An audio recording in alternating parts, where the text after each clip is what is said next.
0233 hours local, and in a mountain complex in North Korea just over 100 miles from the Chinese border, technicians scramble to remove camouflage netting from the entrance to a deep underground bunker. That bunker has been cut into the mountainside and covered over with camouflage to fool American spy satellites loitering hundreds of miles overhead. The cover of night helps to obfuscate the rush of activity, and the heavy cloud cover is exactly what the Hermit Kingdom was waiting for. Out of the converted mineshaft, a huge truck is carefully backed out. The massive vehicle has only one purpose: to transport the equally massive Hwasong-50 intercontinental ballistic missile. Finally eased out of its hiding hole, the truck begins the laborious process of lifting the giant missile into position. Over 40 feet tall, the missile is taller than a two-floor home and has the power to destroy several square miles of a densely packed city. The launch command officer picks up a phone hardwired straight to an underground telephone line that's connected directly to Kim Jong-un. The North Koreans have to resort to primitive telephone technology to ensure the United States or its allies aren't listening in somehow. On the other end, the North Korean dictator gives a single word. The Hwasong-15 intercontinental ballistic missile fires its main engine, shaking the entire launch complex to its core. Launch personnel hide behind blast screens or huddle inside the relative safety of the launch truck's armored cab, hunkering down in case something goes wrong and the missile and its entire fuel load explodes. 2 seconds later, the missile proves to be in good operation and lifts off the ground. 1,000 miles above the Earth, the United States' space-based infrared system immediately detects the thermal plume of the massive rocket. A low-Earth satellite sends an immediate flash alert to the 2nd Space Warning Squadron at Buckley Air Force Base in Colorado. Brother and sister units across the broad web of U.S. missile defense and the commanders of every U.S. geographical command. A second U.S. satellite in a geostationary orbit confirms the thermal signature of a large ballistic missile and chirps a second emergency alert. The massive Hwasong-15 is nearing supersonic flight and has punched several hundred feet through the clouds and into the open sky. The U.S.'s space-based infrared system satellites have now focused their full attention on the telltale thermal signature of the big rocket. Cloud cover may have made it impossible to see liftoff with the naked eye, but the incredible heat given off by the fiery liftoff was easy to spot by infrared sensors. Now the large rocket is screaming through the air, riding a thermal plume several hundred feet long and thousands of degrees hot. The U.S. satellites immediately begin to compare the thermal signature of the North Korean rocket with a large onboard library of known missile launches. In less than a second, there's a match with 2 different Hwasong-15 test launches from the late 2010s. The confirmed match is immediately sent to U.S. Space Command. U.S. Space Force personnel are stunned by the multiple threat warnings from the space-based network and rush to pour through the data. Humans are far slower than machines though, and it'll take time to verify the threat.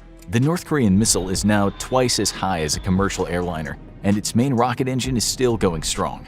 Space Force personnel have confirmed the launch as authentic. An emergency flash is dispatched to U.S. forces in South Korea and across the Pacific.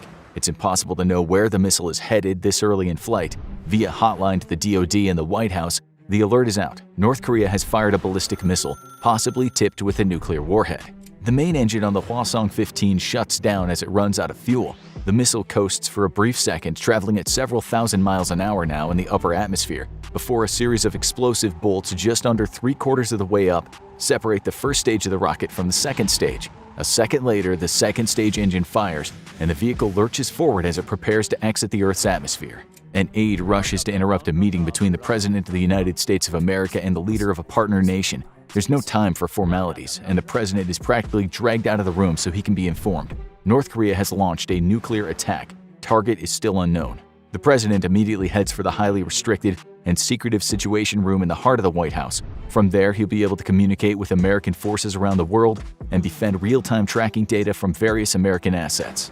U.S. Space Command issues an order for radar installations in South Korea and Japan to begin tracking the North Korean launch. Sea-based Spy-1 radars on American naval vessels are networked into the massive surveillance effort tracking the North Korean missile. While boosting into space, the missile is at its most vulnerable, but the United States still lacks its capability to rapidly destroy a missile during this initial phase. With development on high-velocity projectiles and directed energy weapons, it's hoped that in the near future U.S. forces will be able to down a missile during this vulnerable phase. For now, though, all U.S. assets can do is watch and gather data which will help determine where the missile is headed and which missile defense assets to activate.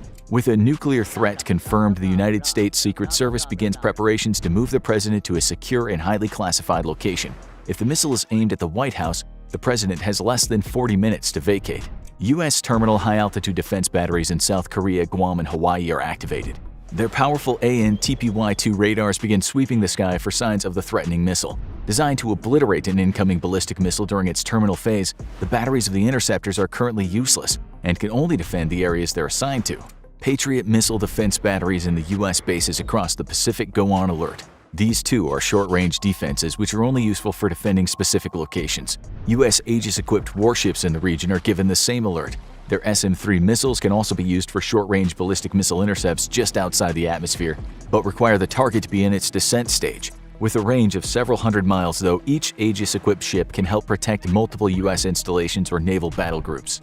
The U.S. Northern Command at Peterson Air Force Base begins preparations to activate the United States' homeland defenses. At Fort Greely, Alaska and Vandenberg Air Force Base in California, the ground-based mid-course defense system is activated, a collection of 44 interceptors. These missiles have a far greater range than either the mobile THAAD or the Navy's SM-3 missiles and are designed to intercept a target in the mid-course before it's had a chance to enter terminal phase and is still cruising through space. More data is needed, however, and all that U.S. forces can currently do is watch and wait. It now has become clear from the missile's trajectory that this is not an attack against forces in South Korea or Guam. Japan is also ruled out as a target. Hawaii remains a likely target, but so does the rest of the U.S. mainland. The U.S. president is notified that based on the missile's trajectory and speed, it is not a test of a new missile. All the data points to this being a legitimate launch against American forces. Given North Korean capabilities, it's likely this is an attack against either Hawaii or the American West Coast. While North Korea has missiles capable of reaching the East Coast, it's not believed they have the targeting capabilities to strike that far with any sort of precision. The president authorizes the use of ground-based interceptors against the incoming threat and order the U.S. Navy ships near Hawaii or the American West Coast to move into positions to best protect major population centers. Across the United States, a fleet of specially modified aircraft put into the air. These big planes are loaded with communications gear and hardened against electromagnetic pulses. They're known as doomsday airplanes because it's their job to ensure that the President of the United States can remain in contact with all U.S. military forces, even in the event of a massive nuclear strike against the homeland. The planes will fly high enough to avoid being caught up in destruction below and provide a direct airborne link between each other and surviving space and ground stations across the world. They will not come back down until the crisis is over, with a special fleet of aerial tankers dedicated to keeping them fueled and flying. For the moment, they settle into an orbital pattern across the West Coast, the East Coast, and the American heartland. The full might of the U.S. nuclear triad is officially on alert and prepared to retaliate against any potential threat. With the possibility of another nation using the cover of a North Korean strike to attack the U.S. with its own weapons, America from this point on has to be prepared to fight a nuclear war against any adversary. Troop recall orders are issued for American units across the world, informing soldiers they must drop whatever they're doing and immediately report for duty. Nuclear-capable aircraft are prepared for a possible nuclear mission, and nuclear munitions are prepared for possible loading and launch. Deep in the darkest recesses of the world's oceans, the American nuclear ballistic missile submarine fleet makes its own preparations to rain down apocalypse on the president's command. The second stage of the Hwasong-15 missile runs out of fuel. The payload detaches from the second stage and, using a chemical-powered thruster, adjusts its course and heading. The missile is now flying unpowered, riding the incredible momentum built by the massive two-stage rocket and moving as much as 4.2 miles a second.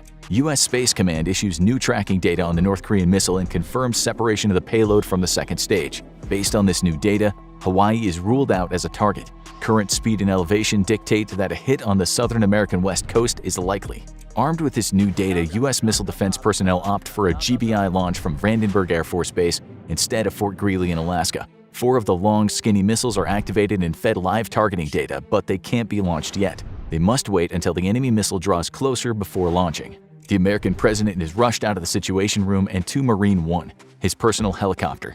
2 attachés join the president. One carries the nuclear football, the remote nuclear command authority unit which gives the president the power to order Armageddon from anywhere in the world. The second carries a large backpack-like communications device that serves to keep the president in contact with all branches of the government and the military at all times. Rather than head to a predetermined shelter, the president opts to instead board Air Force One, believing that there's little risk to a full-blown nuclear attack on the homeland. From Air Force One, he'll be safe from the ground effects of a nuclear blast and be able to remain in contact with the rest of the military and government.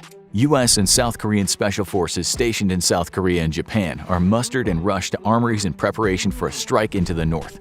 These elite units have been kept at high readiness due to recent hostilities from the north. Their specially modified Black Hawk helicopters can evade enemy radar and even fly more silently than any other helicopters in the world. They have one mission: infiltrate known North Korean nuclear sites and neutralize them from within. US and South Korean alert aircraft take to the skies in anticipation of a full-blown offensive from the north. On the ground, forces across the DMZ prepare for combat, and an alarm is sounded in Seoul. In case of hostilities, it's expected that North Korea will shell Seoul directly from behind the DMZ and has so many guns that it can deliver a whopping 10,000 rounds of high explosives per minute to the city of 10 million. American supercomputers calculate the trajectory, altitude, and speed of the North Korean warhead and feed that data to the ground-based mid-course defense system. With careful math, the computers calculate a firing solution, and green light is given for the launch of interceptors. 4 GBIs lift off from their silos in the California desert. The missiles will fly not to where the North Korean nuke is, but rather where it will be when they intercept it, with a dumb kinetic warhead that will destroy the enemy nuke through sheer kinetic energy. As they lift into the sky, TPY-2 and sea-based radars are networked together and feed them a steady diet of tracking data. In Guam, Japan, and South Korea, air crews rush to their aircraft in anticipation of full-blown war with North Korea. First up will be F-15s and F-16s to establish air dominance. Normally, stealthy B-2 bombers would slip in behind the air superiority fighters to take out critical air defenses and communications nodes, but the bulk of the B-2 fleet is in Missouri and unprepared for combat. Instead, the Air Force's big stick, the B-52, is prepared for immediate action. These aircraft will require at least an hour to prep, but taking off from bases across the South Pacific will be able to put steel on target within the day. U.S. interceptors are now in space and speeding toward the calculated intercept point with the North Korean warhead. The interceptors have ditched their ascent stages and make only small corrections using chemical thrusters. If the calculated firing solution is bad, they could miss the North Korean warhead by miles. In that case, it'll be up to the Navy's Aegis vessels to down the warhead before it can strike an American city. Updated tracking data reveals the target is likely Los Angeles. The first wave of U.S. Special Operations Forces are given the green light from the American president to take off in their modified Black Hawk helicopters. Their destination is several North Korean nuclear launch facilities believed to be capable of rapid deployment. Other ground attack aircraft based in South Korea are already on their way to their targets, intent on destroying any ability for North Korea to launch a second attack. The U.S. President boards Air Force One. Upon arrival, he asks the United States Congress for a formal declaration of war with North Korea. The North Korean warhead suddenly breaks up into multiple smaller fragments as it ejects a cloud of highly reflective chaff. The metallic confetti is meant to confuse radar systems and make it harder to target the warhead. The warhead is now in 8 pieces. Each piece could be a separate warhead, or it could be a decoy meant to lure missile defense systems away from the real warhead. U.S. ground and space-based radar struggle to pick out the real warhead from possible decoys from within the threat cloud. TPY-2 and sea-based X-band radars are best suited for this task, and it falls on them now to give a good intercept course for America's GBIs. Powerful processors churn through all the available data to sniff out the real threat from amongst the chaff and decoys. If they fail, millions of people will die. Using extremely precise measurements, the dummy warheads are singled out. Because of North Korea's inexperience with MIRV warheads and the use of decoys, the dummy warheads don't quite match the profile of a real warhead as perfectly as it flies through space. With a good intercept solution, the GBIs detach their exo-atmospheric kill vehicle. It will take 6 minutes for them to reach their target. There's nothing anyone can do now but pray.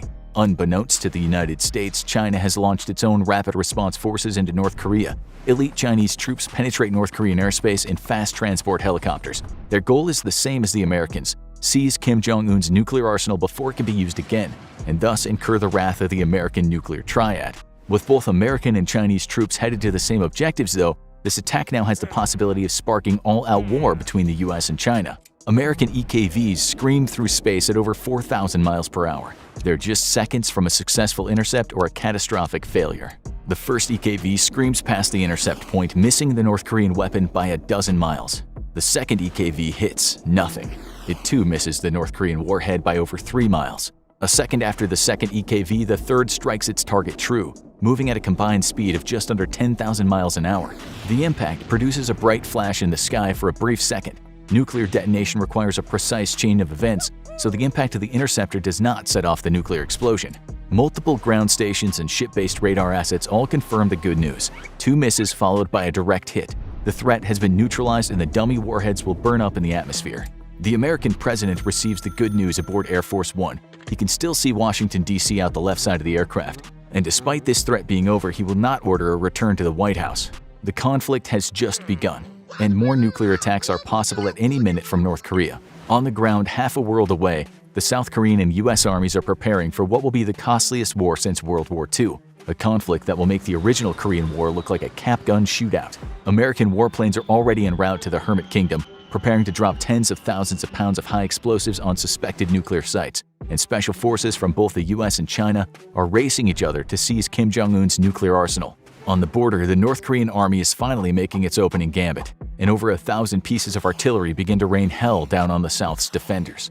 Now go check out North Korea vs. United States 2021 military comparison, or click this other video instead.